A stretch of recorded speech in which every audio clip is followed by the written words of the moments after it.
Denise Williamson.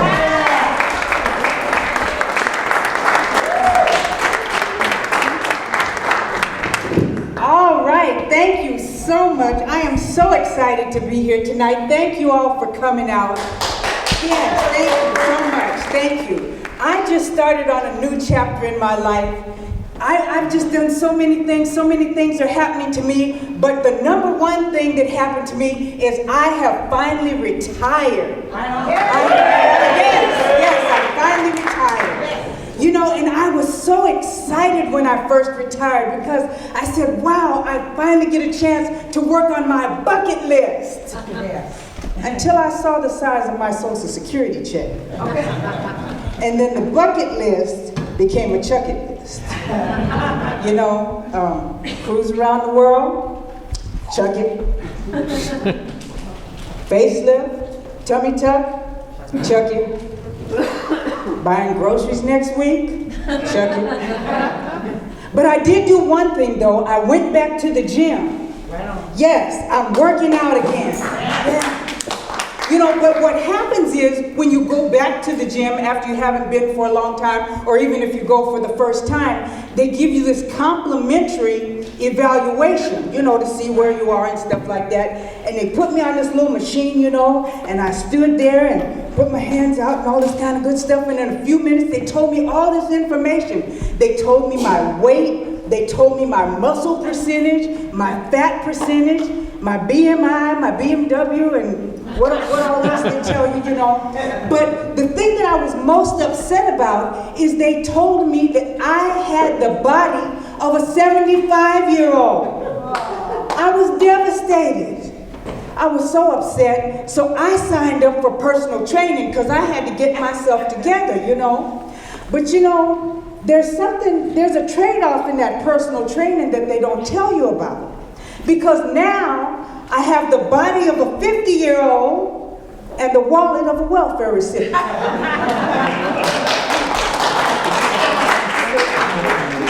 Yeah, but you know, I've had problems with weight all my life. You know, at one point, I blew up, I weighed 330 pounds. Now, you know you're fat when you're naked and you can still clip on your iPhone. Yes. But you know, they say that the best way to lose weight is if you change your relationship with food. You know, they say some people eat to live and some people live to eat. Well, I was in the live to eat category. And I really believed that I had broken that relationship with food. And then one day I walked into my bathroom and I noticed that all of my liquid soap is named after food. I have white peach and pomegranate mango and pink grapefruit. I think food is trying to get back together with me. But instead of shoving it down my throat, I'm rubbing it all over my body. Yeah. Is that what they mean by a food orgy? Because I'm having one. Yes. Now, another thing that happened to me recently is my son got married. And that means I am a bachelorette again, honey, for the first time in over 20 years. Yeah. Now, you know what that means, don't you? Means I can walk through my house butt naked. Without hearing, "Mom, nobody wants to see that." Oh, he was wrong, honey. I made $200 last week. That's right. But now I will admit, I hadn't been in a relationship in so long that when my breast cancer surgeon told me that I couldn't participate in any contact sports for about 3 weeks after surgery, I didn't know what she was talking about. I thought she meant I couldn't play football. A threesome to me was me and 2 vibrators. Yeah, but you see, now I'm out here searching for candidates that I might not mind waking up next to for the next few years. But I ain't got no game. I haven't had any game in so long, honey, I just stopped trimming the infield. What can you say? You know? But you know, like I said, I hadn't been in a relationship so long that, you know, it just, well, anyway, let me say this. How many cancer survivors do we have in the house tonight? All right, give them a hand, give them a hand. That's wonderful. I've been cancer-free for over 10 years now. Yeah. Thank you. But you know, I still go back to, you know, the little support group meetings, and I talk to the newer cancer patients, and you know, I answer questions for them and stuff. And I remember one night there was this little lady in the back, and she raised her hand, and she said, "Did losing your hair ruin your sex life?" And I said, "Oh no, sugar. No man has ever asked me for a piece of hair." In fact, when I try to give them something with hair on it, they move the hair out the way trying to get to what they want. Now you might be surprised that I've actually gotten some benefits from having breast cancer. Like the insurance company paid for the implants.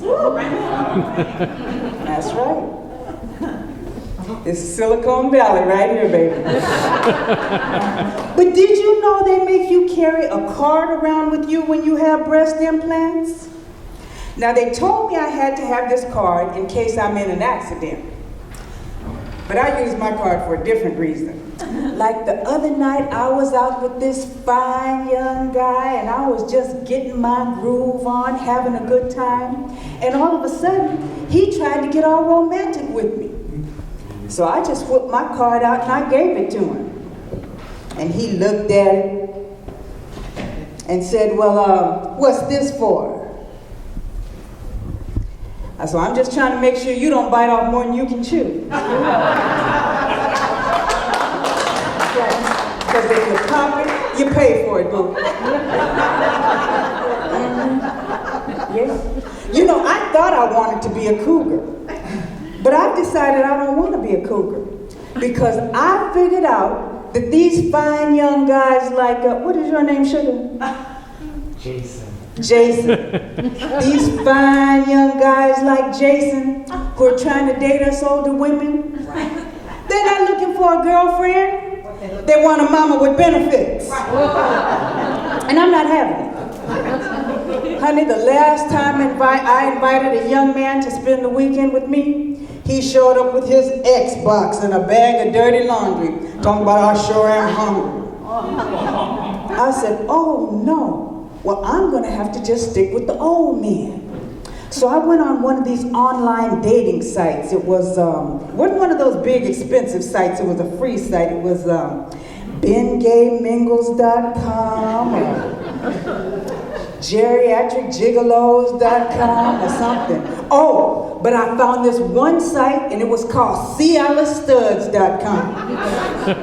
Yeah. So I went into my profile and I said, I want to meet some of those men with that 4-hour wood. Because I signed in as the lumber liquidator, baby. That's right, bring it on. Yeah.